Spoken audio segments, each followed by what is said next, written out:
plants have to do with healing and connection to water and release and the waning moon in that way. So we have lady's mantle, lemon balm, and yarrow, and these are all both medicinally and spiritually in folk traditions correlated with healing and release. And then that's right before the new moon, so then we come around here to the new moon. Waning. And then, so lady's mantle, yarrow, lemon balm, it's like the release before the new starts.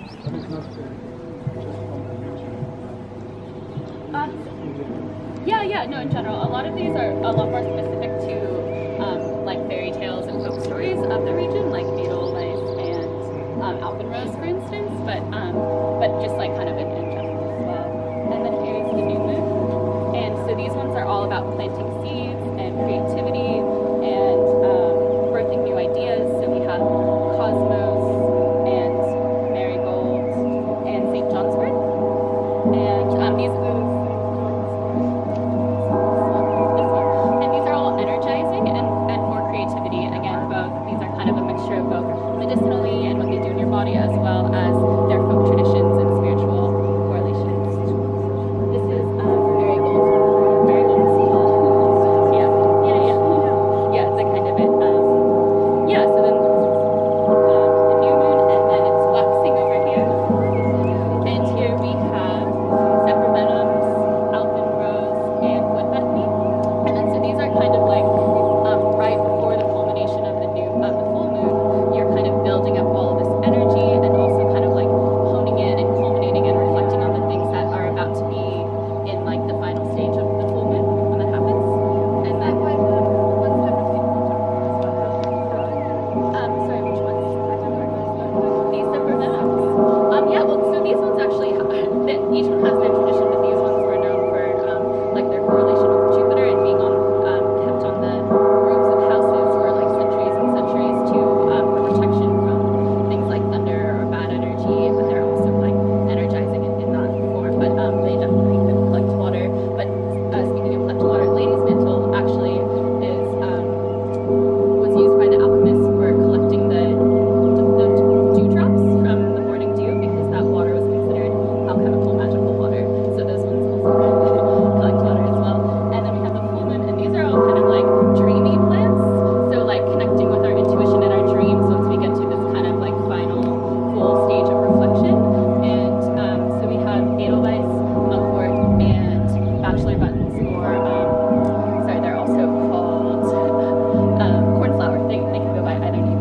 And Edelweiss is the very special one that has to do with the fairy tale here of the Moon Princess and how they were brought down by her when she came and visited with the king of this mountain here when it became the Pale Mountains.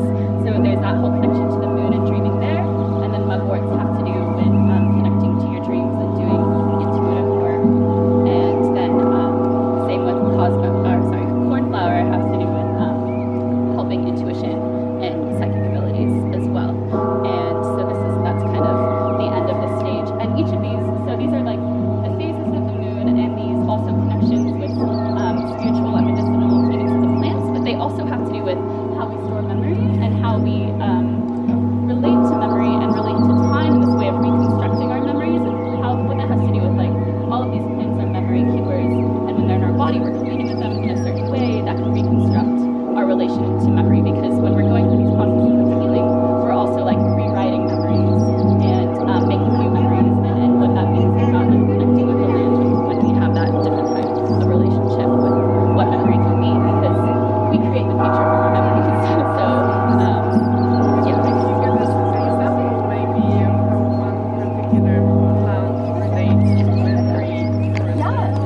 sure. So for instance, lemon balm is really good for digestion, and it's known as like the sympathy plant because it also calms your nerves and calms any kind of like tension and stress, and it helps digestion. And it also is really good for cognitive clarity as well. And then I would relate those two as when you are able to calm yourself, you're able to retain information and remember these things better. So like on a medicinal level, it is actually used for being able to think better and to remember better while also helping your digestive system, because the two, it's like they're always connected. So that is like an example of how this type of release can actually help you see more clearly. So this release comes before the part where you go into starting with seeds, because what is seeing clearing is the same as like clearing. Seeing clearly is the same as clearing space, like clearing the space to be able to see and retain information and all of these things. You kind of have to get rid of any kind of stagnant, noisy things that might be in the way of everything. So that's when it